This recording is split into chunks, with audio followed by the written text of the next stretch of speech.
Section 1. Shattered vows. Rain lashed against the stained glass windows of St. Mary's Chapel, thunder rolling low in the distance like the growl of some caged beast. Rows of white lilies lined the aisle, their perfume cloying in the air. Guests whispered in satin and silk, the choir hummed a soft hymn, and all I could hear was the erratic thud of my own heart. Today was supposed to be the happiest day of my life. I smoothed trembling hands down the front of my ivory gown, silk clinging like a second skin. The veil clouded my vision, but not enough to hide the image burned into my mind. Evan, my fiancé, the man I thought I loved, the man who had promised forever, forever had lasted until last night. The memory struck like a dagger, his voice muffled behind the door of his dressing room. Laughter tangled with the sultry moans of my maid of honor, Clara, my best friend, my sister in everything but blood that I hadn't meant to overhear. I hadn't wanted to believe. But when I pushed the door open just a crack, the sight had been undeniable. His hands on her waist, his lips devouring hers, the gown I had chosen with her help slipping from her shoulders. They didn't see me. My heart shattered too quietly. Now, as the organ swelled and the doors creaked open, everyone rose to their feet. My father's arm looped stiffly with mine, his pride painted across his face. He didn't know. No one did. I forced one step, then another, down the aisle lined with candlelight, my smile fixed and brittle. Inside, I was unraveling. Evan stood at the altar, impossibly handsome in his tailored suit, dark hair slicked back, lips curved in that same practiced smile that had once made me weak. His gaze locked with mine, and for the first time, I noticed something hollow behind it, a predator masking itself in charm. The priest's voice droned, but I barely heard. My mind spun in fragments. His betrayal, Clara's laughter, the truth clawing at me like broken glass. Do you, Evelyn Carter, take Evan Whitmore to be your lawfully wedded husband? My mouth opened, but the words wouldn't come. A tremor ran through me, sharp and violent, like the universe itself had grown impatient. Lightning cracked outside, plunging the chapel into a brief darkness. Gasps rippled through the pews. When the candles flickered back, I realized something impossible. Evan's shadow on the wall was not his OW, and it rippled, twisted. For a breathless instant, I could swear I saw the outline of something larger, something monstrous. A wolf. The ground beneath my feet shuddered, but a scream rang out from the back pews as the heavy chapel doors slammed open with a force that rattled the rafters. Wind howled through the opening, scattering petals and extinguishing half the candles.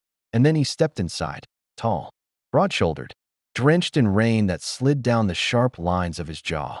His presence was a storm given flesh, dark eyes glowing faintly like embers in shadow.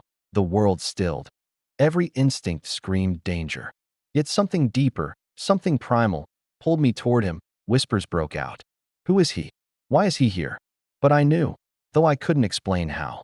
The moment his gaze locked on mine, the air thickened, charged with invisible heat. My lungs forgot how to breathe. My pulse betrayed me. Leaping in recognition I didn't understand, the stranger's lips parted, and his voice rolled out, low and commanding, carrying over the chaos like thunder. She is not his. The words struck harder than any vow. Gasps erupted. My father tightened his grip on my arm, shielding me instinctively. Evan's face blanched, then twisted in fury. Who the hell do you think you are? Evan snarled, stepping forward. The stranger's gaze never wavered from mine. Her mate. A silence fell so heavy it crushed the air from my chest. Mate. The word tasted foreign, electric. Before I could process it, Evan lunged. Get out. It happened too fast to follow. One moment, Evan was reaching. The next, the stranger's hand was around his throat, lifting him as though he weighed nothing. His eyes burned brighter now, inhuman, impossible. And then, with terrifying grace, he let Evan drop. That I stumbled back, heart hammering, veil slipping askew. My mind screamed to run, but my body stayed rooted, drawn to him. Every fiber of my being recognized something I had no name for. The stranger took one step closer, his voice softer now, but no less commanding. You don't belong here. Evelyn. Hearing my name from his lips made my knees weaken. I wanted to protest, to demand answers, but all that came out was a whisper. Who are you? His jaw clenched, as if the answer carried a weight he wasn't ready to share. But the chapel itself seemed to bend around him, everyone shrinking back, powerless under the force of his presence. Finally, he spoke. Alpha King Lucian Blackthorn. The name carried with it a tremor in the air, as if the earth itself acknowledged him. The Alpha King. I had heard the legends whispered in childhood of a ruler not entirely human, a creature bound by blood and moonlight. Stories meant to frighten or enthrall, but legends didn't walk into churches. Legends didn't steal brides from their own weddings. Yet here he was. And somehow, I wasn't afraid. Not of him. Only of what he meant. Evan staggered back to his feet, fury and fear warring in his eyes. You can't just take her. She's mine. Lucian's gaze cut to him, colder than ice. She never was. The words sank into me, tearing through the last fragile threads of denial. My chest ached, not with heartbreak, but with something else. A dangerous relief. Clara's gasp echoed from the front pew, her face pale. Guilt written plain now that truth had torn the veil from everything. Lucian extended his hand to me. Not demanding, not pleading, simply waiting, as if he already knew my choice. The storm outside roared louder, the chapel shuddering under the weight of wind and rain. My world was burning, collapsing, everything I thought I knew reduced to ash, and yet, my hand trembled, but it rose, almost of its own will. The moment my skin brushed his, a spark seared through me, hot and undeniable. My breath caught, my vision blurred, and deep within, something ancient stirred awake. The choir's hymn had long since died, the guests frozen in stunned silence. But in that instant, all I heard was the pounding of my heart, and his, beating in unison. Two strangers, bound by something stronger than betrayal, stronger than vows, stronger than reason. Alpha King. My story wasn't ending at the altar. It was just beginning. Section 2. The strangers claimed the rain had not relented. It pounded against the chapel roof like 1,000 fists, spilling through the open doors in sheets of silver. My veil clung heavy against my cheeks as the wind dragged it free, sending it tumbling into the storm. I didn't chase it. Lucian's hand remained outstretched, steady, waiting. I had touched it once, only for a breath, and even that fleeting connection had burned through me with a force I couldn't name. Now, every eye in the chapel watched, holding their breath as if my choice would shatter the world. Maybe it already had. My father's grip tightened on my arm. His voice was low, urgent. Evelyn, don't. Such a small word, pressed heavy with fear. But I looked at my father and saw only confusion etched into the lines of his face, not betrayal, not cruelty. He wanted to protect me, but he didn't know from what I did not know either.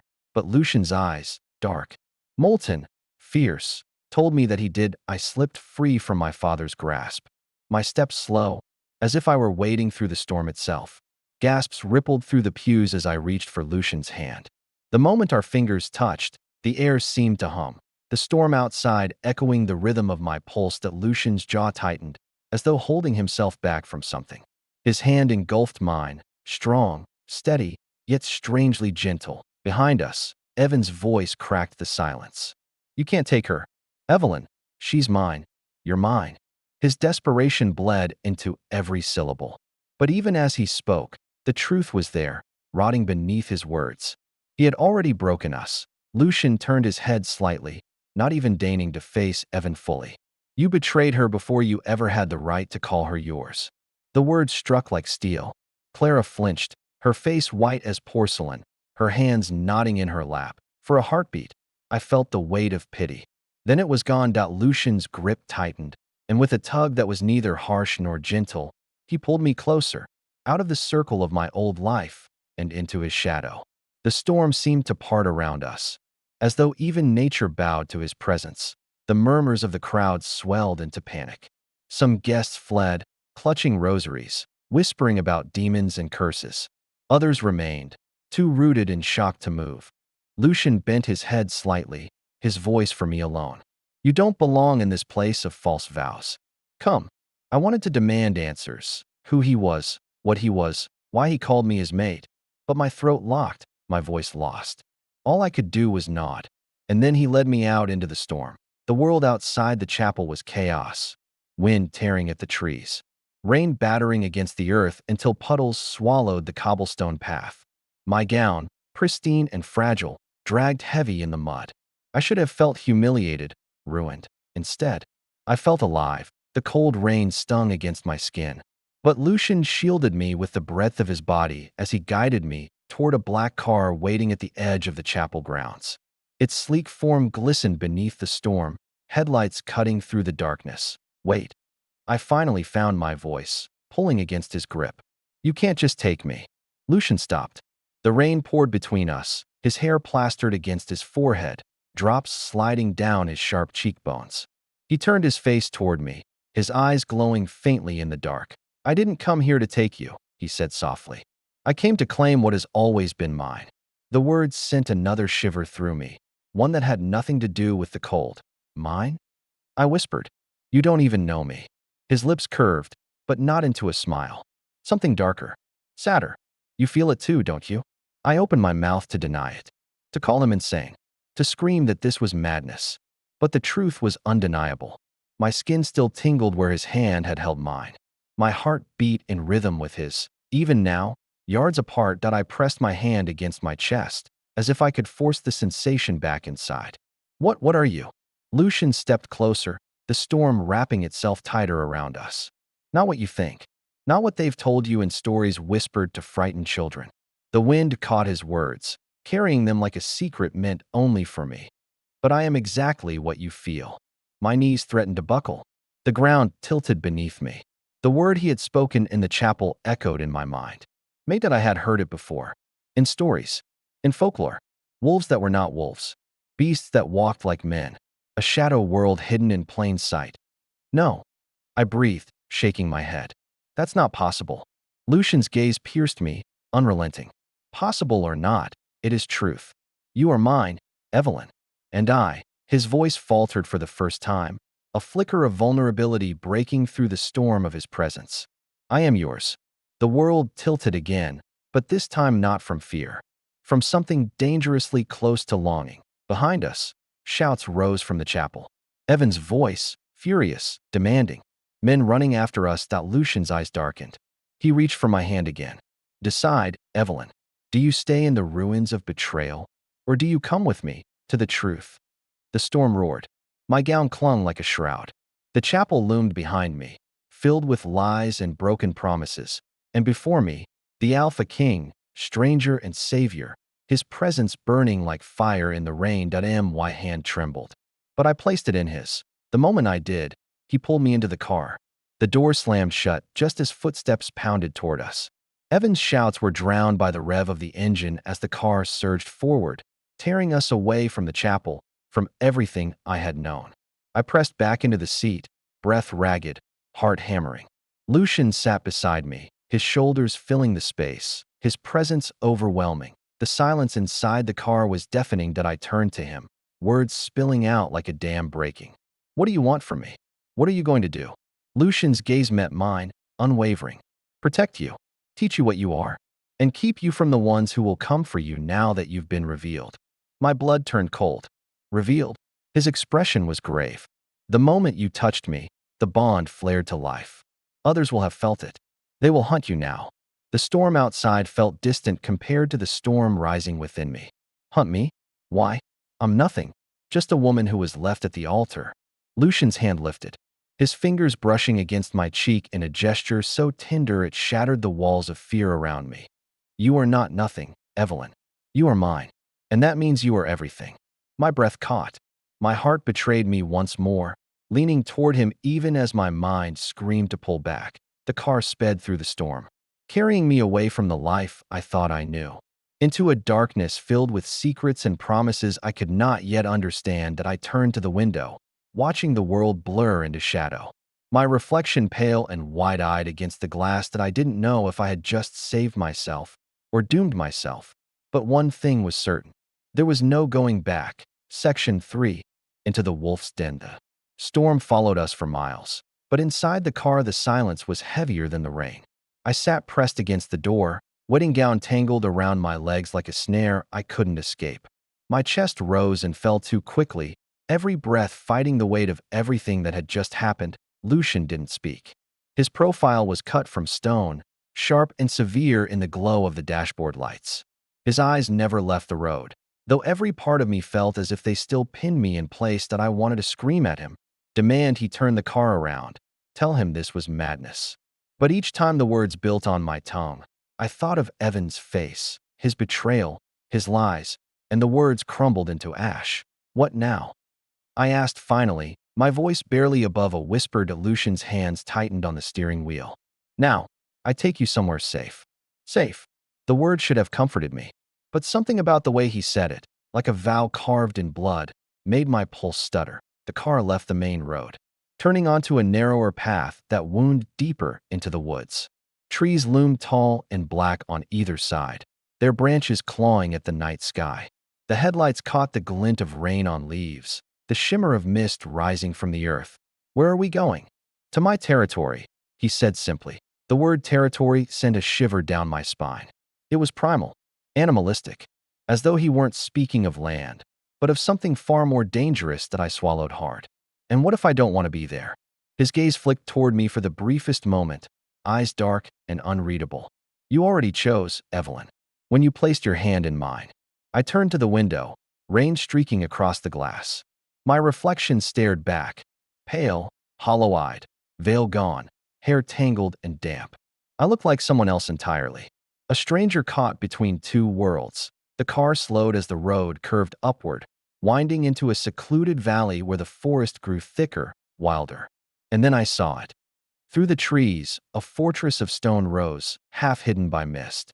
Towers reached skyward, ancient and commanding, their silhouettes stark against the lightning. Iron gates swung open without a sound as we approached, as though the storm itself obeyed Lucian's will. The car rolled to a stop before the massive front steps. Torches flared to life along the walls, firelight reflecting in the puddles at our feet. "This is your home?" I asked, my voice unsteady. Lucian finally looked at me, truly looked, and for a moment I saw past the Alpha King, the man beneath. His eyes softened, though they still burned with an intensity that stole my breath. "It's our home now." My heart stuttered. "You can't just say that. You don't even know me. I know enough." His voice cut through my protest, low and certain. "The bond doesn't lie. You felt it too." I wanted to deny him, to tell him he was wrong. But the memory of that first spark, our hands touching, the fire racing beneath my skin, burned too bright to dismiss. The car door opened before I could argue further. A man stood there, tall and broad, his eyes glinting amber in the torchlight. He inclined his head to Lucian, but when his gaze slid to me, there was a flicker of shock, as if he hadn't expected me. "Alpha," he said quietly, his tone reverent. Lucian stepped out, then offered his hand to me once more. The storm had eased now, rain falling softer, almost hesitant. The world seemed to wait for my choice that I hesitated, every instinct screaming danger. And yet, my hand lifted. Again, the warmth of his grip steadied me as he guided me up the steps. The great doors swung open to reveal a vast hall of stone and fire. Flames roared in twin hearths, casting golden light across banners stitched with silver wolves. The air smelled faintly of cedar, smoke, and something wilder, earth after rain, musk threaded with heat that I shivered. Though not from cold, servants appeared at the edges of the hall, their movements quick, silent. Their eyes followed me, curious, wary, and beneath their human gazes, I sensed something else. Something I couldn't name. Lucian's hand rested lightly against the small of my back, guiding me forward. His touch was possessive without being harsh, a reminder that I had stepped into his world, now at a world where I didn't know the rules. That we reached the base of a grand staircase. Lucian stopped, turning to face me. His height dwarfed mine, his presence overwhelming, yet not crushing. His gaze searched my face as though trying to read the war within me. "You're frightened," he said softly. I lifted my chin, forcing my voice to steady. "Shouldn't I be?" A ghost of a smile touched his lips, but it didn't reach his eyes. "Yes, but you'll learn you have no reason to fear me." The words were meant to soothe. Instead, they twisted deeper into my chest, because if he wasn't what I should fear, then what was? Before I could answer, the man who had opened the car door approached again, his expression tense. "Alpha, there's already word spreading. The others felt it. They know." Lucian's expression hardened, a shadow crossing his face. He nodded once, then dismissed the man with a look. I gripped the railing of the staircase, my pulse quickening. Felt what? Lucian's gaze returned to me, intense, unflinching. The bond. When you touched me, it awakened. It's not just between us. Others like me, they would have sensed it, and they won't ignore it. My breath caught. Others like you? He stepped closer, so close I could feel the heat radiating from his body. His voice lowered, a growl beneath the words. You asked what I am, Evelyn. Soon, you'll see for yourself. The torches flickered, shadows leaping across the stone walls. The storm outside quieted, as though the night itself was holding its breath. Lucian's hand brushed against mine once more. Deliberate, lingering, and I realized with a jolt of both terror and yearning, whatever he was, whatever world I had stumbled into, I was already bound to it. Bound to him. And there was no escape. Section 4. Shadows beneath the skin. The flames in the grand hall burned steady. Yet the shadows they cast seemed to move of their own accord. I stood at the base of the staircase, my damp gown clinging to me, mud trailing across the polished stone floor. The storm outside had quieted, but the storm inside me only grew louder. Lucian hadn't moved since his last words. His gaze pinned me, unyielding, as though he were waiting for me to accept something I still couldn't name. You'll see for yourself, he had said, now every nerve in my body strained. Bracing for the truth I wasn't sure I wanted. The doors at the far end of the hall creaked open, breaking the tension. A woman stepped inside, tall, striking, with hair the color of midnight and eyes that gleamed almost too bright in the firelight. She bowed her head to Lucian with a grace that seemed rehearsed, but when her gaze slid to me, her lips thinned. She's here, then, the woman said. Her voice smooth, but edged with something sharp. Lucian's jaw tightened. Watch your tone, Celine. Celine's gaze swept over me, lingering on the ruined wedding dress clinging to my frame. She's fragile. Human. They'll smell it on her from miles away. Smell. The word crawled over my skin like ice. Lucian stepped closer to me, his hand brushing mine in a fleeting but grounding touch. She's mine. That's all they need to know. Celine's eyes flickered, something unspoken sparking in them, but she said nothing more. With a last lingering look at me, she vanished into the shadows of the corridor. I released a shaky breath, pressing my hands together to still their trembling. What did she mean, smell? What are you all talking about? Lucian's eyes softened, but the fire within them did not dim. You'll understand soon. Tonight, I'll show you enough for you to believe. The rest will come when you're ready. My chest tightened. I don't know if I want to be ready. He leaned in, his voice dropping to a near growl. You don't have a choice, Evelyn. The bond is alive. And now, so is the danger. Before I could demand more, a sound tore through the hall, a crash outside the gates, sharp and violent. Shouts followed, carried on the night air. Lucian's head snapped toward the noise, his body tensing in an instant. His eyes burned brighter, catching the firelight. And then, before my mind could process it, his ears seemed to sharpen, shifting almost imperceptibly, his posture lowering like a predator's. He inhaled once, deep and deliberate. Intruders. I froze. How can you possibly stay here? The command in his tone was absolute, brooking no argument, but I couldn't move. Not when I saw what happened next. His hands curled into fists, the veins along his forearms standing out as though something inside him strained to break free.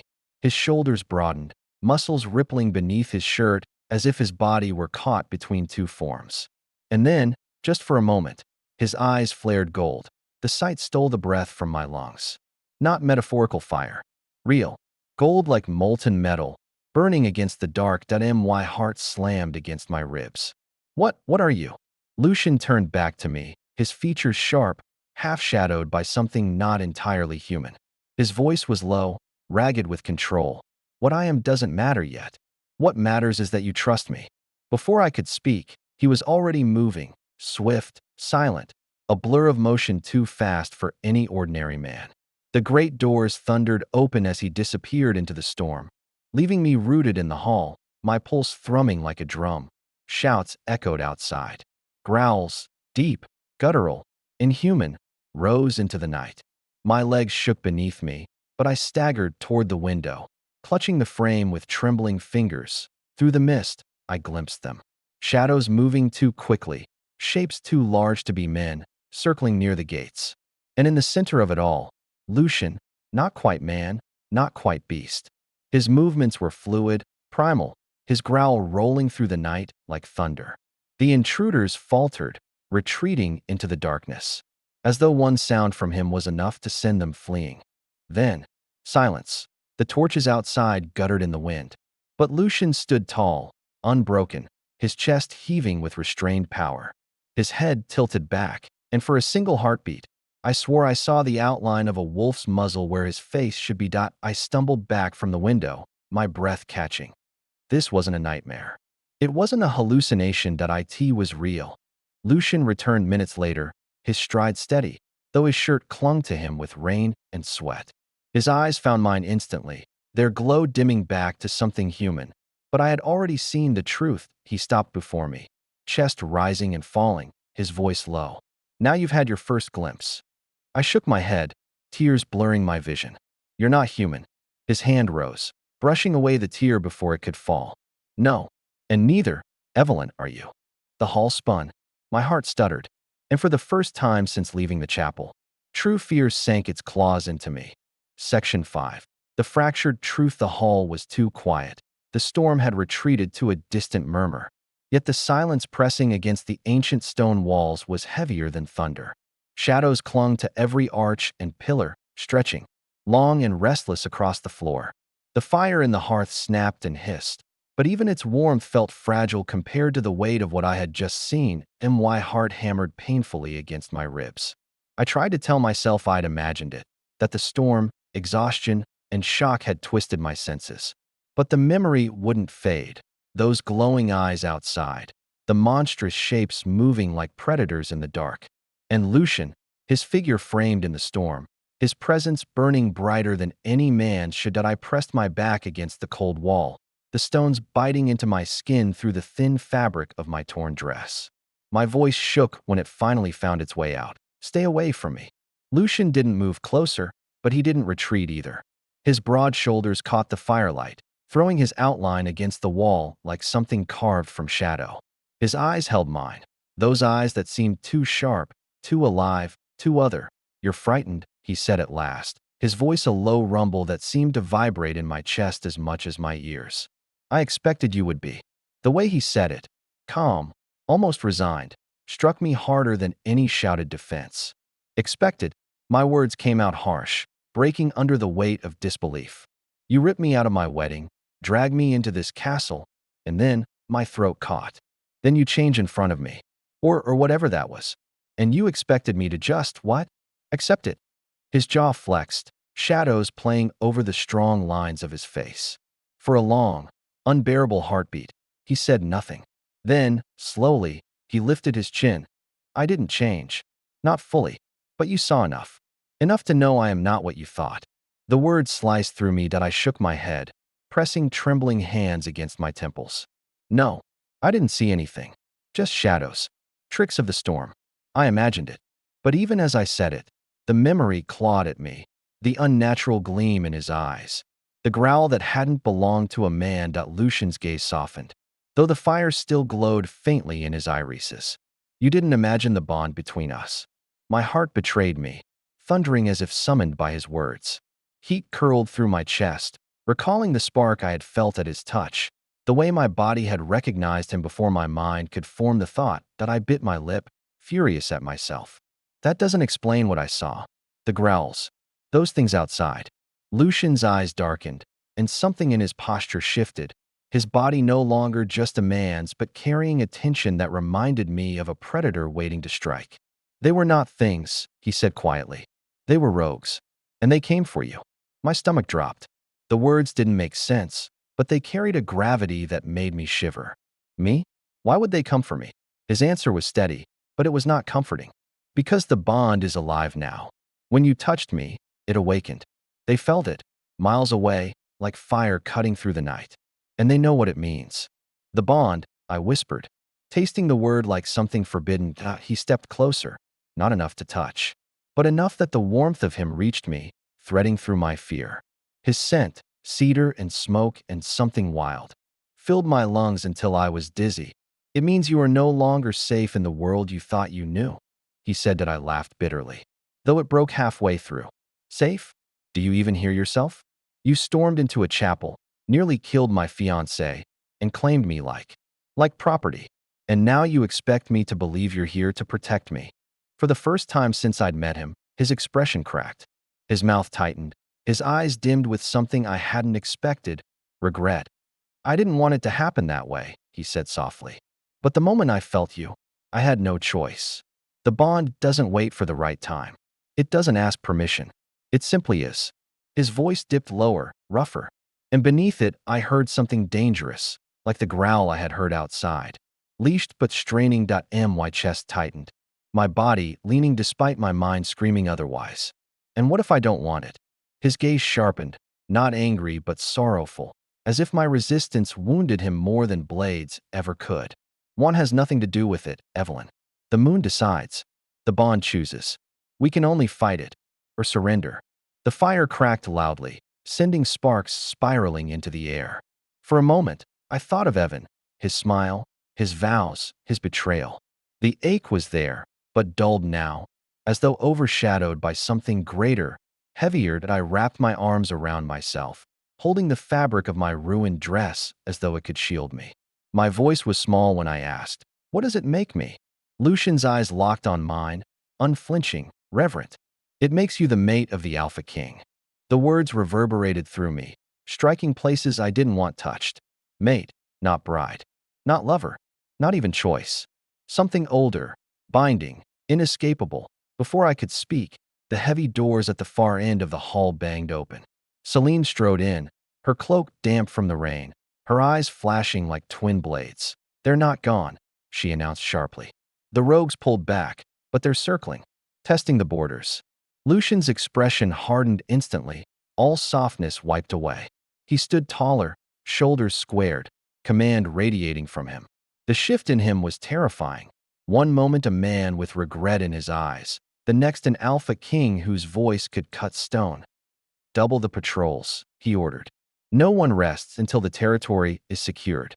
Celine nodded, though her gaze flicked to me, sharp with unspoken judgment. Then she vanished into the shadows again, her footsteps fading into the corridors. Silence fell once more. My pulse refused to slow. "This isn't real," I whispered. "This can't be real." Lucian turned back to me.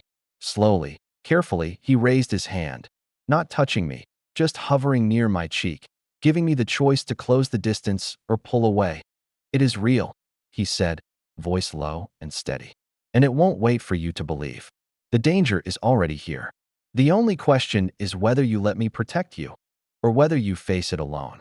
My throat tightened, my heart hammering against my ribs like a trapped bird.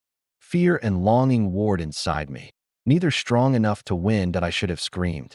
I should have run, but I stayed, because despite everything, despite the storm, the rogues, the bond, and the betrayal I had suffered just hours ago, I knew one thing with terrifying certainty. Nothing in my life would ever be the same again. Section 6. Whispers in the dark. The storm had passed, but its presence still lingered in the castle. The wind moaned through cracks in the high windows, and every torch along the corridor flickered as though uneasy. Celine led me away from the great hall without a word, her long cloak whispering against the floor. I followed reluctantly, arms wrapped tight around myself, still shivering from fear I couldn't admit aloud. The corridors were lined with tapestries that looked centuries old, wolves embroidered in silver thread, moons in shifting phases, symbols I didn't recognize. Their eyes seemed to follow me as I walked, sharp and accusing. "Where are you taking me?" I asked, my voice echoing too loudly in the silence. "To chambers prepared for you," Celine replied, her tone clipped. "The Alpha ordered it." Her words carried a weight I didn't understand, but the disdain in her gaze was plain. To her, I wasn't welcome, just a human girl who had stumbled into something sacred.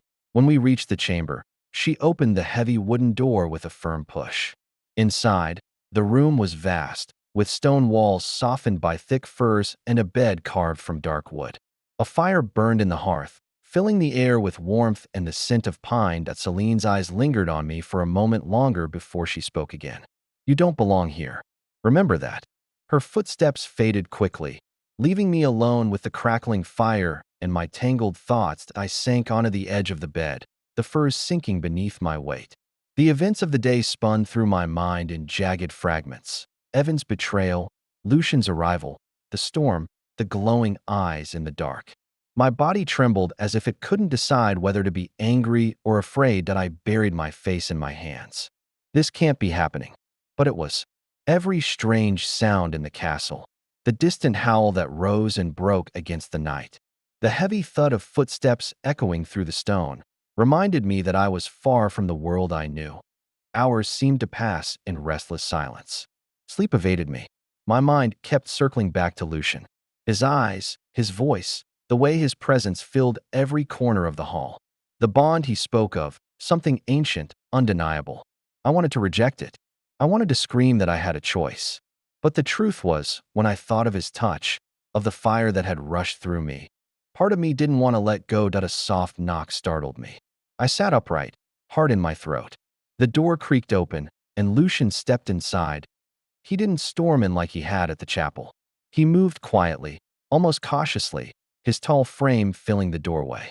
The firelight gilded his hair and carved shadows across the angles of his face. "I thought you might not sleep," he said. That I pulled the fur tighter around me. "You think I could after all this?" He closed the door behind him, the sound heavy in the silence. "I don't expect you to understand yet, but I need you to trust that you're safer here than anywhere else." I laughed bitterly. Safe? Surrounded by strangers who hate me? In a castle guarded from rogues? And with you, who terrifies me as much as he? I swallowed the word before it slipped out. "Attracts me." His gaze darkened, but he didn't look offended. If anything, something softer stirred there, something dangerous in a different way. "I don't want your fear, Evelyn," he said quietly. "But if that's all you can give me now, I'll take it. Because fear can be turned into understanding, into strength." He moved closer, and though instinct screamed at me to retreat, I didn't. He stopped a few feet away, giving me space yet filling the room all the same. "What are you really?" I whispered, his lips curved, not quite a smile. "The answer will change everything for you. Once you hear it, there's no going back." "I think it already has," I murmured. For a long moment, he studied me in silence, as though weighing the moon itself in his mind. Finally, he spoke, his voice low and rough. "I am not just a man, Evelyn. I am wolf, and I am king." The fire crackled, throwing sparks that seemed to echo his words. My chest tightened, my breath shallow. I should have been terrified, and I was, but beneath it, something else stirred. Curiosity, recognition, a sense that some piece of me had been waiting for this truth all along, before I could respond. A distant howl split the night, long, mournful, and answered by others in quick succession. Lucian's head lifted, his expression hardening. "They're closer," he muttered. He turned toward the door, but then hesitated, glancing back at me. "Stay in this room. Don't leave until I return. Do you understand?" I wanted to argue, to demand answers he wasn't giving me. But the look in his eyes, the mix of command and unspoken promise, rooted me to the spot. That I nodded, my throat dry. Lucian lingered for a heartbeat longer, as though fighting some inner pull. Then he was gone, the door shutting softly behind him. I was alone again, but the silence no longer felt empty. It pulsed with secrets, with danger, with the echo of a bond one didn't yet understand. Somewhere in the night, the wolves kept howling. And for the first time, I wondered if they were calling to me. Section 7. Shattered under the moon. The night I was rejected was the night everything I thought I knew shattered. The full moon hung high above the forest clearing, silver light spilling across the gathered wolves. My pack stood in a wide circle, their faces alight with anticipation, with pride. This was supposed to be the night of my destiny, the moment my mate would claim me before the goddess herself, sealing the bond that had thrummed beneath my skin since I was a child. But instead of warmth, instead of promise, his words cut me open. "I reject you." The crowd gasped. The fire crackled and roared, but the sound fell away until all I could hear was my own heartbeat, breaking apart inside my chest. Adrian, my mate, my alpha, the one I had dreamed of since the bond first whispered his name in my soul.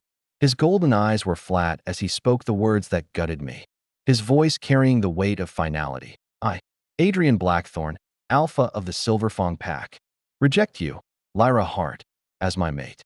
Each word was a blade, and I felt them sink deeper than flesh, slicing through bone, through spirit. My knees buckled, the bond tearing inside me with a pain so physical, so consuming, I thought it might kill me. No. My whisper was lost in the cold night air. Around us, the pack shifted uneasily. Some stared in pity, others in confusion, but none dared to speak. No one defied their alpha that I forced my eyes up to Adrian's, desperate to see some trace of regret, some flicker of love that might anchor me through the storm. But there was nothing, just emptiness, just a man who had once been my world looking at me as if I were nothing. Why? My voice cracked, barely audible that he didn't hesitate. Because you are weak. You cannot stand at my side. The pack deserves a Luna with strength, with power. You will never be that. The words stole the air from my lungs. I staggered back, clutching at my chest as if that could hold the pieces of my heart together. Weak. The word echoed, sharper than the rejection itself. I had trained, I had fought, I had bled for this pack. And still, it wasn't enough. Before I could respond, Adrian turned his back to me. Just like that. He walked away, leaving me kneeling in the dirt beneath the full moon, broken, humiliated, cast aside before every soul I had ever known. The goddess watched. The bond burned, and my world ended that I don't know how long I stayed there, clutching the earth like it could keep me grounded. My body shook, my wolf howled inside me, wounded beyond repair. The rejection tore through every vein, every bone, leaving me hollow. Eventually, someone moved toward me. A hand touched my shoulder.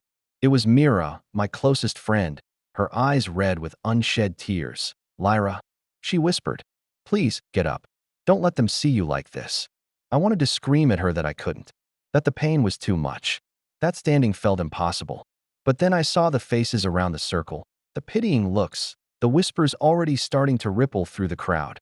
Weak, that if I stayed on my knees, that's all I would ever be. So I stood.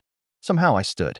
My body trembled, my vision blurred, but I forced my chin up and met the gazes of those who had just watched my destruction.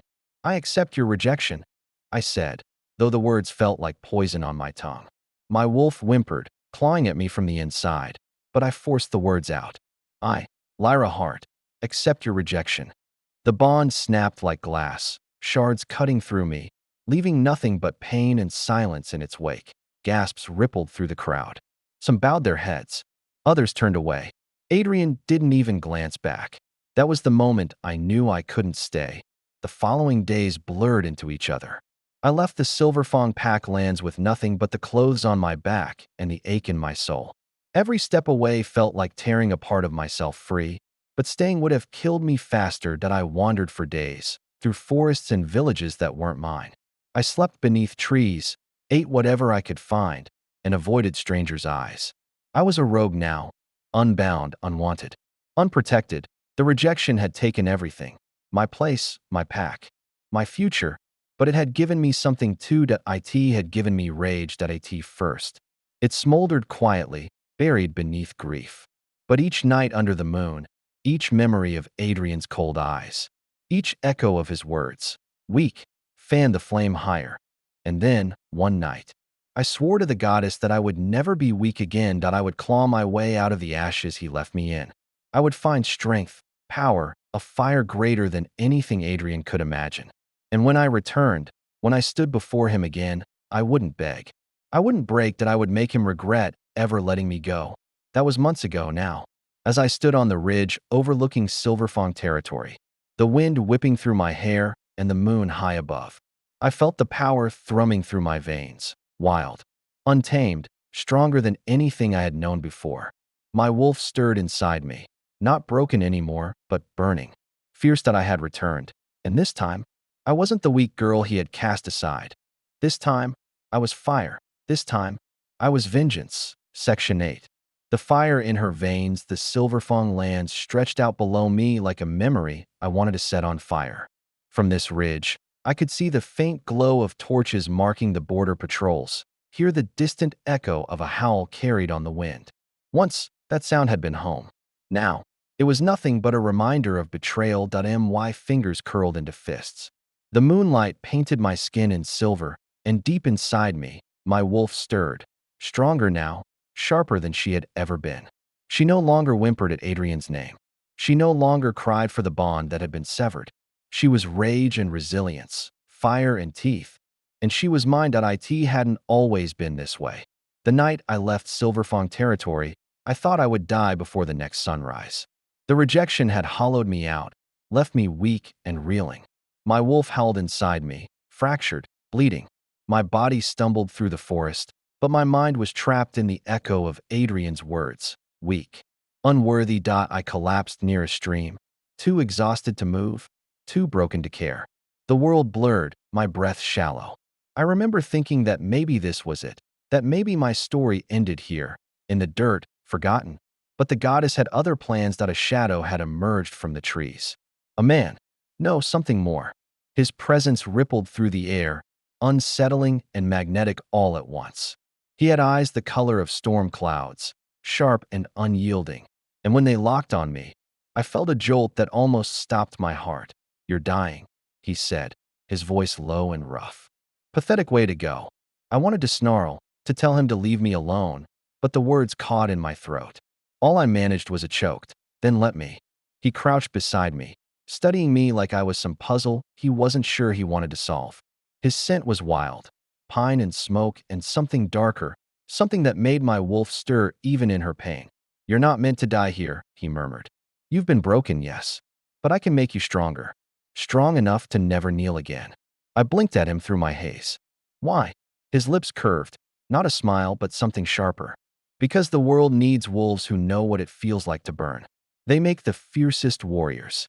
And then he had lifted me in his arms as though I weighed nothing and carried me into the night. That was the beginning. His name was Kale. I would learn later that he was no ordinary wolf, no ordinary alpha. He was road-born, but not like the others, stronger, older, touched by something wild that even the packs feared.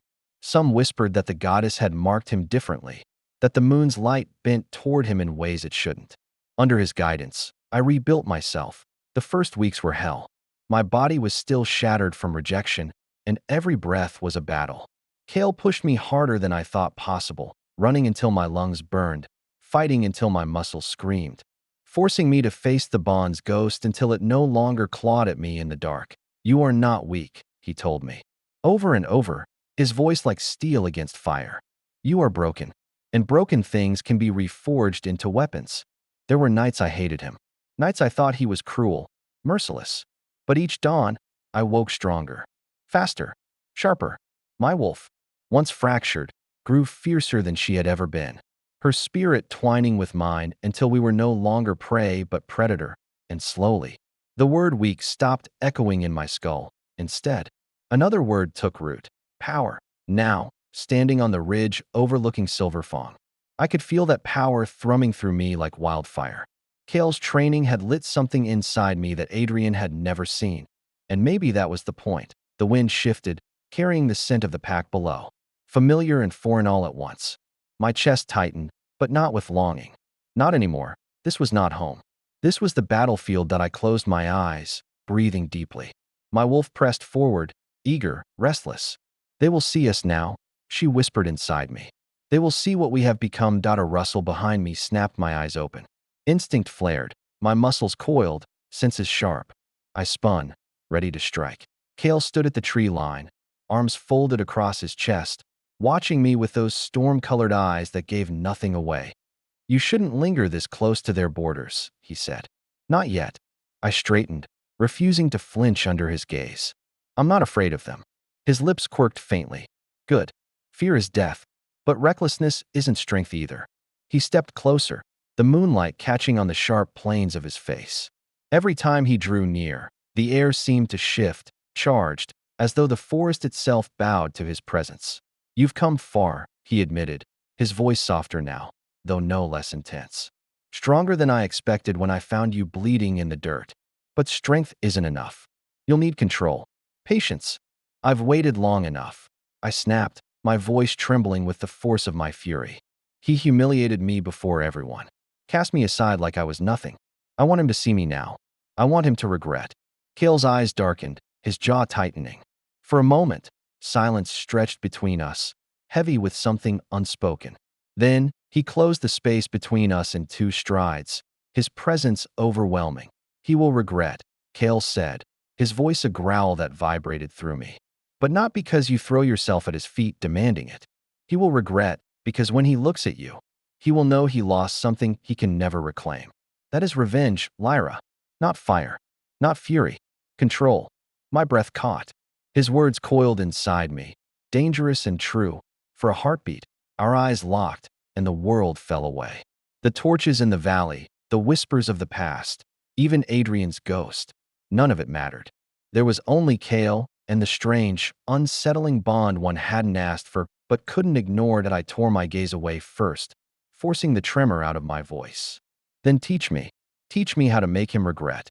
Kale's expression didn't soften, but something flickered in his eyes, approval, or maybe something deeper. "I already am." And with that, he turned back into the shadows, leaving me trembling not from weakness, but from the fire in my veins, the fire that would burn Adrian's world to ash. Section 9. The Return of the Forgotten. The night I crossed back into Silverfong territory. The forest seemed to hold its breath, every root, every branch. Every patch of earth hummed with memory, memories I had tried to bury, memories I had sworn would never chain me again. And yet here I was, my boots pressing into the same soil that had once welcomed me as one of their own. Only this time, I was no longer the girl who had been cast aside, bleeding from rejection. I was something sharper, something forged in fire and pain. The scent of the pack hit me before I saw them. Wolf musk, damp earth, smoke from their bonfires. My wolf stirred within me, her hackles rising, her growl low and steady. "Not home," she whispered. "Not anymore." Enemy ground. A branch snapped ahead, and I froze. Figures emerged from the trees. Patrol wolves, their golden eyes glowing under the moonlight. Recognition flashed across their faces before shock smothered it. One of them actually stumbled back a step, his voice rough. "Lyra?" The name carried weight, the sound of a ghost spoken aloud. That I tilted my head, offering a smile that was all teeth. "Miss me?" For a moment, silence stretched, thick and suffocating. Then another wolf growled, shifting his stance. "You shouldn't be here. Adrian, Alpha Adrian, made it clear you were exiled. If he finds out you've returned, if—" I cut him off, my voice sharp, deliberate. "Oh, he'll find out. That's the point." Their unease was palpable. They didn't know whether to attack me or run to warn him. My wolf reveled in their confusion. "Let them see," she urged. "Let them wonder what we've become." I stepped closer, slow and measured, the moonlight catching on the gleam of my eyes. "Tell your alpha," I said, every word like a blade, "that the mate he rejected has returned. And this time, she isn't here to beg." The silence shattered. One wolf bolted into the trees, no doubt to spread the news, while the others kept their ground, their eyes darting nervously between me and the darkness behind me. They didn't know that Kale stood somewhere out there, watching. He wouldn't interfere, not unless he had to. This was my battle, and I wanted them to see me burned up. By the time I reached the pack's central grounds, the entire Silverfong clan had gathered. Bonfires roared, their flames throwing shadows across faces I once knew. Whispers rippled through the crowd as I stepped into the circle of light. "She came back. I thought she was dead. Why would she show her face after?" Their voices blurred into a chorus of disbelief. Awe, fear. And then he appeared. Adrian. My chest tightened. Though not with longing, not anymore. He was as beautiful as ever, broad-shouldered and commanding, his golden hair catching the firelight, his aura radiating authority. Once, that aura had drawn me like a moth to flame. Now, it only reminded me of the fire that had burned me alive. His eyes found me instantly, and for the first time, his composure faltered. Shock cracked across his face before he schooled it into icy disdain. "Lyra," he said, my name leaving his lips like a curse. That I tilted my head, letting a slow smile curl across my mouth. "Alpha Adrian." The title dripped with mockery. Murmurs rippled through the crowd. Wolves shifted uneasily, caught between curiosity and the tension that thickened the air. Adrian descended the steps of the meeting hall, each stride measured, calculated. When he stopped in front of me, the space between us buzzed with 100 unsaid things. "You dare return," he said, his voice low but carrying through the crowd.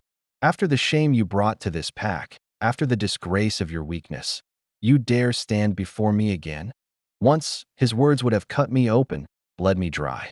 But now, they only fueled the fire in my veins that I stepped closer. Close enough that I could see the flicker of unease in his eyes. The shadow of recognition that I was no longer the broken girl he had discarded. I didn't come back to beg for your forgiveness, I said, my voice sharp as steel. I came back so you could see what you lost. Gasps echoed through the crowd. Wolves shifted nervously, their gazes darting between us. Adrian's jaw tightened, his hands curling into fists at his sides. You think strength can be gained from bitterness? He snapped. You think you can walk back into my territory, and I don't think, Adrian. I cut him off, my voice rising. I know, and I didn't walk back. I rose from the ashes you left me in. The firelight seemed to flare with my words, my wolf pressing against my skin, her growl echoing in my chest. For the first time, I saw doubt flicker in Adrian's eyes, and then, behind me, a shadow shifted. Caleb, he hadn't moved, hadn't spoken, but his presence was a storm in the distance. Silent, but impossible to ignore. My wolf recognized him instantly, her energy sparking. Adrian's gaze darted past me, his nostrils flaring as he caught Kale's scent. His lips curled into a snarl. You brought a rogue into my lands, he growled. That I smiled, slow and dangerous. I brought power into your lands, something you wouldn't recognize if it tore you apart. The crowd gasped again, scandal rippling through them like wildfire. Wolves weren't supposed to align with rogues. It was taboo, dangerous, forbidden. But wasn't I already broken by their rules? Wasn't I already cast aside? Adrian's fury burned hot in his eyes, but beneath it, I saw something else. Something rawer. A flash of fear. Good, let him fear me. The moment stretched, heavy with challenge. The crowd waited, breathless, to see what their alpha would do. Finally, Adrian straightened, his voice booming across the gathering. You have one chance, Lyra. Leave now, before I make you regret ever stepping foot on my land again. I laughed. The sound startled even me. Sharp, cold, unrecognizable from the girl I used to be. Regret? I said, my voice echoing into the night. Oh, Adrian, I didn't come here to regret. I came here to make sure you do. And with that, I turned my back on him deliberately, the ultimate insult, and walked toward the shadows where Kale waited. Gasps erupted. Wolves whispered furiously. Adrian's growl rumbled low and threatening, but he didn't stop me. Because for the first time, he wasn't certain he could. As I stepped back into the darkness, Kale's eyes met mine. No words were spoken, but something passed between us, an understanding. A promise. This was only the beginning. Section 10. Whispers of war. The forest swallowed us again, its shadows thick and humming with secrets. Behind me, the Silverfang pack still murmured like a hive of hornets, their whispers clinging to the night air. I had left Adrian seething, his fury echoing in the growl that had followed me into the trees. But I hadn't given him the satisfaction of a backward glance now. Alone with Kale, my pulse thundered in my veins. He didn't speak at first. He didn't have to. His silence was heavy, deliberate, the kind that made me acutely aware of every rustle of leaves, every breath of wind, every heartbeat hammering in my chest. Finally, his voice broke the stillness, rough and measured. You made quite an entrance. I turned my head sharply, the adrenaline still burning in my blood. That was the point. He studied me, those storm-colored eyes searching my face as though weighing something. You threw yourself into a den of wolves who already see you as a threat. You don't fear their alpha, but don't mistake their silence for acceptance. Adrian isn't the only one you'll have to contend with. I know, I said, my voice firm. But I wanted him to see. I wanted all of them to see. Kale's mouth curved, half a smirk, half a warning. They saw, Lyra. Trust me, they saw. But you've started a fire you might not be ready to control. I swallowed hard, because his words struck deeper than I wanted to admit. The fire in me was real, burning brighter with every step I took back into this land. But fires had a way of consuming everything, even the one who lit them. My wolf stirred inside me, fierce and unrepentant. We'll control it. We were made for this. I wasn't so sure it'd be why dawn. Whispers of my return had spread through the territory like wildfire. I could feel the weight of them even from the outskirts, wolves watching, whispering, judging. some with curiosity, some with scorn, some with fear. Kale and I kept to the forest, but the air around us pulsed with tension. Patrols lingered longer near the borders, and at night, distant howls carried anger instead of harmony. Adrian wasn't going to ignore this, he was going to strike. The only question was when. The strike came sooner than expected. We were training in a clearing, Kale forcing me through brutal drills until sweat slicked my skin and my muscles screamed. He never let me falter, never let me forget the stakes. Again, he barked as I stumbled through a defensive maneuver. I snarled, frustrated, pushing myself back into position. You think I don't know how much is riding on this? I think you let anger drive your blade instead of precision, he shot back. His eyes glinted like lightning. And anger will get you killed. Before I could retort, a sound cut through the clearing. The snap of branches, the growl of approaching wolves that we spun in unison, instincts sharp. Shadows emerged from the trees, 6 of them. Silverfang wolves, their forms bristling, their eyes glowing with challenge. Their center was a wolf I recognized instantly, Darius. Adrian's beta. His presence was commanding, his smirk sharp with disdain. Lyra, he drawled, his voice dripping with mockery. I didn't believe it when the pups whispered it, but here you are, alive, and making friends with rogues. His gaze flicked to Kale with thinly veiled disgust. The wolf bristled, a snarl curling in my throat. I didn't crawl back here to hide in the shadows, I said, my voice steady. If Adrian has something to say to me, he can say it himself. Darius's smirk widened. He doesn't need to. He sent me. Kale shifted subtly beside me, his energy a storm waiting to break. If your alpha has something to prove, he said, his voice low, dangerous, he should come himself instead of sending dogs to do his dirty work. Darius's eyes narrowed, but he didn't rise to the bait. Instead, his focus returned to me. You've caused enough trouble, Lyra. Come back now, and maybe the alpha will show you mercy. Refuse. He tilted his head, his teeth flashing in the firelight. And we'll drag you back. The threat hung heavy in the clearing. The other wolves shifted closer, growls rumbling low in their throats that I felt my heart hammering, fear and fury colliding in my chest. Once, I would have broken under this pressure. Once, I would have begged for mercy, but not anymore. I stepped forward, shoulders squared, my voice cutting like a blade. Tell Adrian mercy is the last thing I want from him. And if you think you can drag me anywhere, you're welcome to try. The clearing erupted. The wolves lunged, their forms blurring as they shifted, snarls tearing through the night. My wolf surged forward, and I met them head-on, claws flashing, teeth bared. The world narrowed to the heat of battle, blood, fur, the crack of bone. Kale was a storm beside me, his movements lethal, precise. He cut through them like lightning, every strike a reminder of the power he carried. That I fought like fire, raw and burning, fueled by every ounce of rage I had carried since Adrian's rejection. My claws raked across fur, my teeth sank into flesh, my wolf howling with a fury that had no equal, but it wasn't easy. There were too many of them, their coordination tight, their strength formidable. They weren't here to test me. They were here to break me. One wolf slammed me into the ground, his jaws snapping inches from my throat. For a split second, fear surged, white-hot and paralyzing. Then Kale's roar split the night. He tore the wolf off me with terrifying strength, throwing him aside like he weighed nothing. His storm-colored eyes burned as he loomed over me, his voice a growl meant only for me. Focus, Lyra. Don't drown in the fire. Control it. His words snapped me back, grounding me. I surged to my feet, my wolf rising with newfound clarity. This time, I fought not with blind rage, but with precision. Every strike counted, every move calculated. And one by one, the wolves fell back. Darius snarled, blood dripping from his jaw, his eyes locked on me with murderous intent. For a moment, I thought he would lunge again.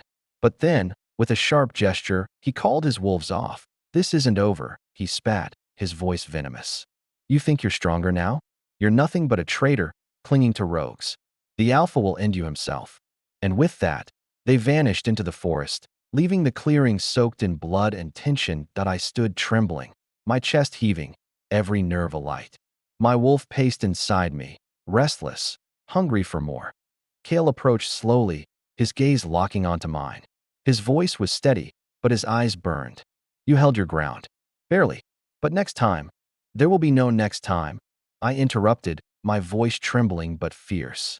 Next time, I won't just hold my ground. I'll make them regret ever stepping into mine. Kale studied me for a long moment. And then, to my surprise, the faintest smile curved his lips. Good, he said.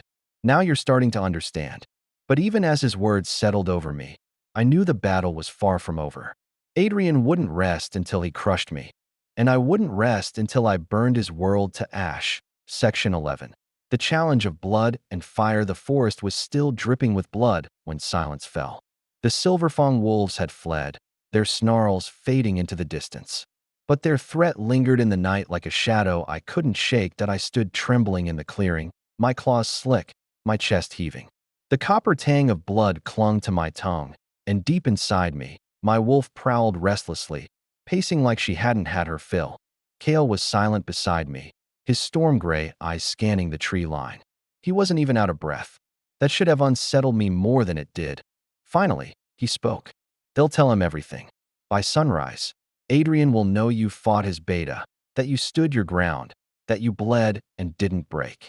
I wiped the blood from my chin with the back of my hand. Good. That's exactly what I want. Kale's gaze snapped to mine, sharp, probing. Be careful what you want, Lyra. He won't forgive this kind of insult. He'll come for you. And when he does, it won't be whispers and warnings. It will be blood. Something inside me tightened. Fear should have come. But it didn't. Not anymore. All I felt was fire. Then let him come. By morning, the whispers had already spread. Even from the outskirts of Silverfang territory, I could hear them carried on the wind. Lyra fought them. Lyra stood against the beta.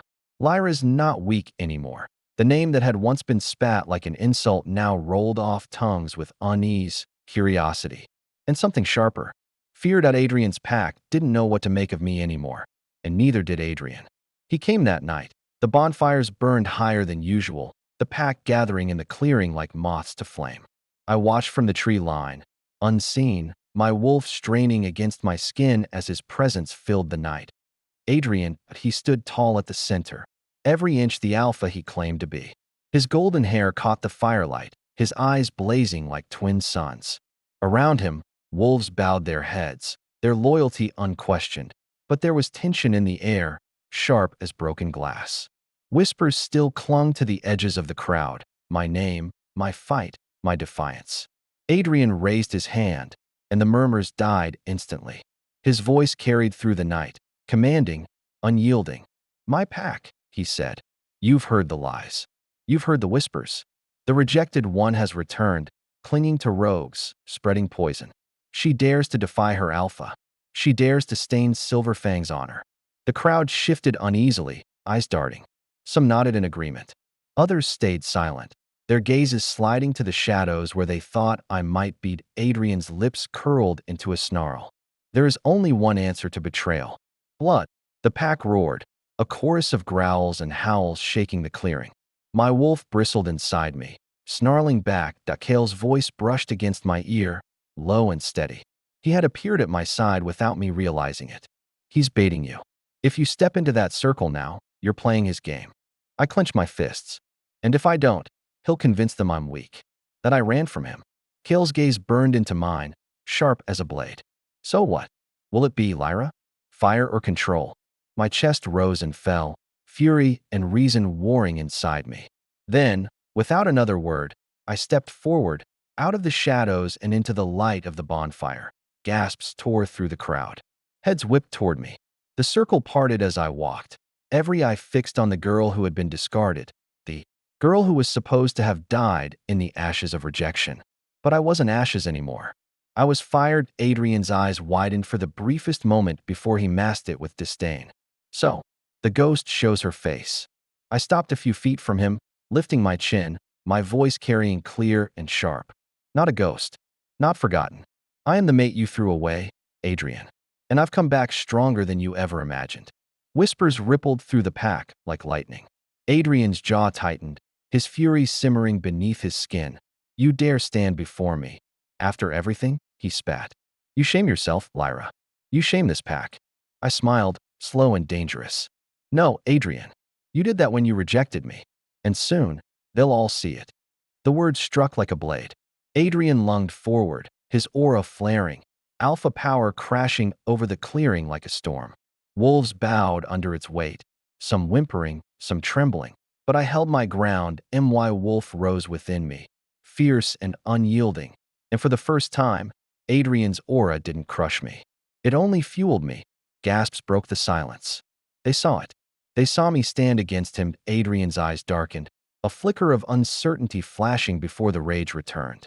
If it's a challenge you want, he growled, his voice vibrating with power, then you'll have it. Tomorrow, at dawn. Blood for blood. Strength for strength. We'll end this. The pack howled, the air thick with anticipation and fear. I met Adrian's gaze, unflinching. Tomorrow, then. And with that, I turned my back on him, walking back into the shadows where Kale waited. Every step felt like fire in my veins. Every heartbeat echoed with the promise of battle. When we were alone again, Kale's hand caught my arm, pulling me to face him. His eyes were thunder, his voice a growl. Do you understand what you've done? A blood challenge with your former mate, your alpha. If you lose, it won't just be your life. It will be everything you've built. I yanked my arm free, fire blazing in my chest. Then I won't lose. For a moment, silence stretched between us, taut and heavy. Then, to my shock, Kale's lips curved into the faintest, fiercest smile. Good, he said softly. Because tomorrow, the pack won't just see who Adrian is. They'll see who you've become. And as the night closed around us, I realized this wasn't just about revenge anymore. It was about power, and I was ready to claim it. Section 12. Dawn of fire and shadow. Dawn bled across the horizon in streaks of crimson and gold, painting the sky as though the world itself knew blood would spill today. The pack gathered in the valley clearing, the circle wide and unbroken. Wolves lined the edges in tense silence, their breaths fogging in the morning chill. Some eyes glittered with fear, others with anticipation, but all were fixed on the two figures about to face one another, Adrian and me. He stood tall across the circle, the firelight of torches painting his golden hair in sharp relief. His shoulders squared, his jaw set. He looked every inch the alpha he claimed to be. But there was something in his eyes, not just fury, but desperation that he had everything to lose today. And so did I. My heart thundered in my chest, but I refused to let it shake me. The wolf inside me paced like a caged storm, begging to be unleashed. I could feel Kale's presence behind me, steady, solid, a mountain of silence in the crowd. He hadn't tried to stop me this time. He only gave me one command before I stepped into the circle: show them who you are. And so I would. The elder of the pack stepped forward, his voice sharp against the hush. This is a blood challenge. Alpha Adrian of the Silver Fang pack defends his claim against Lyra, once his chosen mate, now his challenger. The fight ends only when one yields or one falls. A ripple of unease swept through the crowd at the words "once his chosen mate." They hadn't forgotten. The rejection was etched in every scar of my soul, in every whisper of my return. Adrian smirked, his voice carrying like poisoned honey. You should have stayed gone, Lyra. You think a few scraps with rogues make you strong enough to stand against me? Against an alpha? I raised my chin, letting my voice cut through the dawn like a blade. No, Adrian. I don't think. I know. He came that night. The bonfires burned higher than usual, the pack gathering in the clearing like moths to flame. I watched from the tree line, unseen, my wolf straining against my skin as his presence filled the night. Adrian, he stood tall at the center, every inch the alpha he claimed to be. His golden hair caught the firelight, his eyes blazing like twin suns. Around him, wolves bowed their heads, their loyalty unquestioned, but there was tension in the air, sharp as broken glass. Whispers still clung to the edges of the crowd, my name, my fight, my defiance. Adrian raised his hand, and the murmurs died instantly. His voice carried through the night, commanding, unyielding. My pack, he said. You've heard the lies. You've heard the whispers. The rejected one has returned, clinging to rogues, spreading poison. She dares to defy her alpha. She dares to stain Silverfang's honor. The crowd shifted uneasily, eyes darting. Some nodded in agreement. Others stayed silent, their gazes sliding to the shadows where they thought I might be. Adrian's lips curled into a snarl. There is only one answer to betrayal. Blood. The pack roared, a chorus of growls and howls shaking the clearing. My wolf bristled inside me, snarling back. Kale's voice brushed against my ear, low and steady. He had appeared at my side without me realizing it. He's baiting you. If you step into that circle now, you're playing his game. I clench my fists. And if I don't, he'll convince them I'm weak. That I ran from him. Kale's gaze burned into mine, sharp as a blade. So what? Will it be, Lyra? Fire or control? My chest rose and fell, fury and reason warring inside me. Then, without another word, I stepped forward, out of the shadows and into the light of the bonfire. Gasps tore through the crowd. Heads whipped toward me. The circle parted as I walked, every eye fixed on the girl who had been discarded, the girl who was supposed to have died in the ashes of rejection. But I wasn't ashes anymore. I was fired. Adrian's eyes widened for the briefest moment before he masked it with disdain. So, the ghost shows her face. I stopped a few feet from him, lifting my chin, my voice carrying clear and sharp. Not a ghost. Not forgotten. I am the mate you threw away, Adrian. And I've come back stronger than you ever imagined. Whispers rippled through the pack like lightning. Adrian's jaw tightened, his fury simmering beneath his skin. You dare stand before me? After everything? He spat. You shame yourself, Lyra. You shame this pack. I smiled, slow and dangerous. No, Adrian. You did that when you rejected me. And soon, they'll all see it. The words struck like a blade. Adrian lunged forward, his aura flaring, alpha power crashing over the clearing like a storm. Wolves bowed under its weight, some whimpering, some trembling. But I held my ground. My wolf rose within me, fierce and unyielding. And for the first time, Adrian's aura didn't crush me. It only fueled me. Gasps broke the silence. They saw it. They saw me stand against him. Adrian's eyes darkened, a flicker of uncertainty flashing before the rage returned.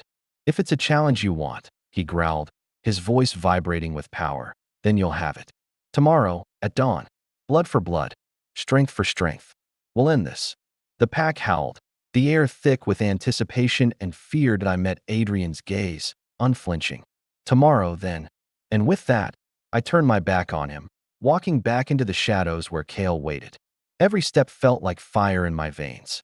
Every heartbeat echoed with the promise of battle. When we were alone again, Kale's hand caught my arm, pulling me to face him. His eyes were thunder, his voice a growl. Do you understand what you've done? A blood challenge with your former mate, your alpha.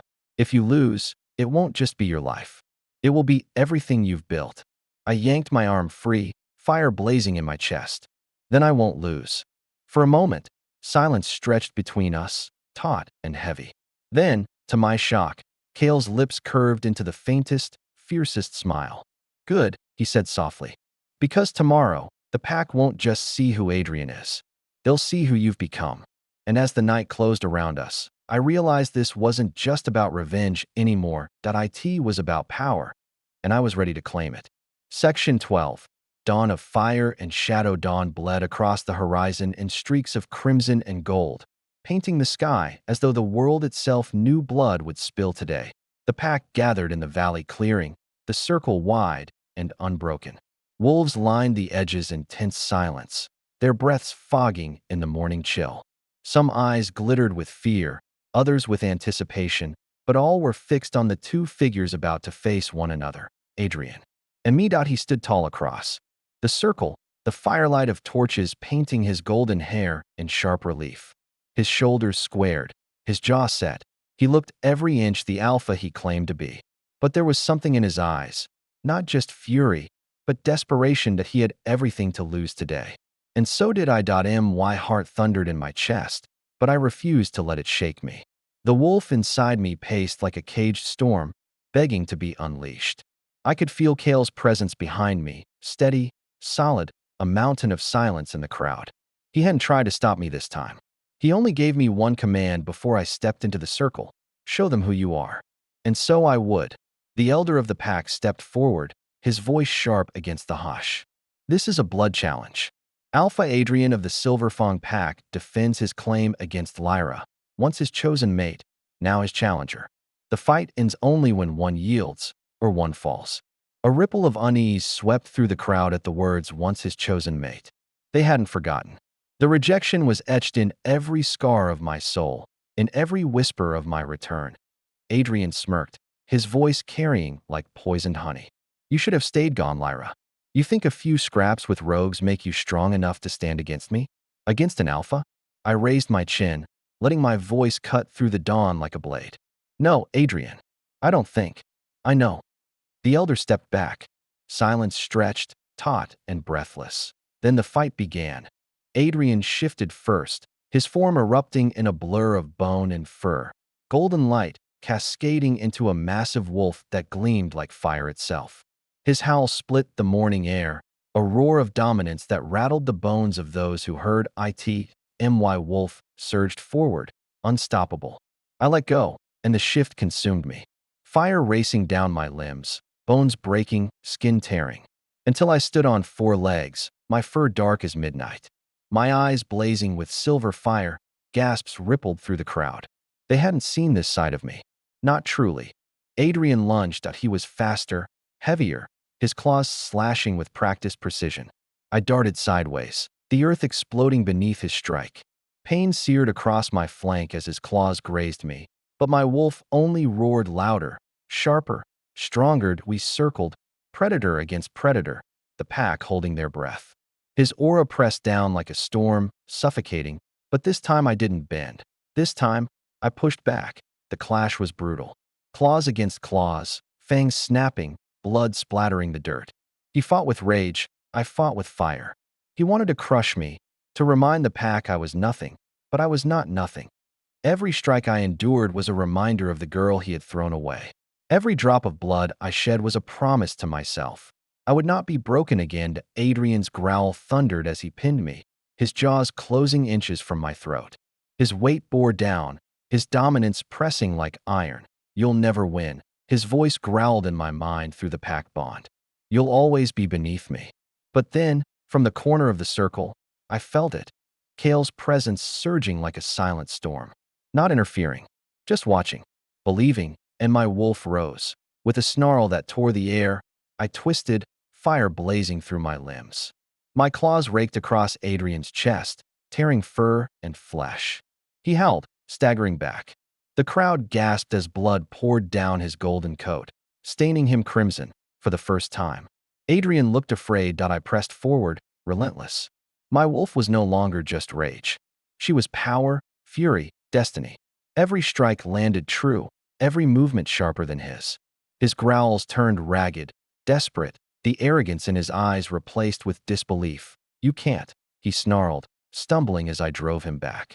You were nothing, not anymore. I growled back, my voice echoing in his mind. Not ever again. With one final strike, I pinned him, my fangs poised at his throat. His body trembled beneath mine, his breath ragged. The circle was silent. Every wolf waited. I could end it. One bite, one snap of my jaws, and everything he took from me would be avenged. The taste of victory burned on my tongue. But then my wolf paused. Killing him would make me like him. Merciless, ruthless, a tyrant who ruled through fear, and that was not who I was meant to be. Slowly, deliberately, I eased my fangs from his throat. I stepped back, towering over him, my silver eyes blazing. I don't need to kill you to win, Adrian. You've already lost. The elder's voice rang out, final and unyielding. The challenge is decided. Adrian yields. Lyra stands victorious. The pack erupted, not in chaos, not in protest, but in stunned silence that swelled into something else. They had seen the truth. Adrian's reign was broken and I had risen. When I shifted back, the dawn light kissed my skin, warm against the blood streaking my arms and face. My breath came ragged, my body trembling, but my head was high. Adrian lay crumpled on the ground, human again, his golden hair matted with blood. He couldn't even look at me. Kale stepped forward through the circle, the crowd parting instinctively for him. His eyes found mine, stormy and unrelenting, but softer now, proud. You did it, he said quietly, so only I could hear that. I met his gaze, my chest rising with something I couldn't name. Relief. Fire. Hope. No, I whispered back. We did, because it hadn't just been my claws, my rage, my wolf. It had been every step I'd taken since the day I was broken.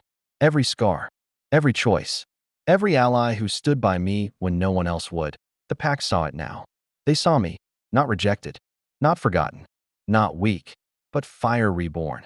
And as the sun rose higher, casting its light across the clearing, I knew this was only the beginning. Revenge had brought me here. But destiny would carry me further.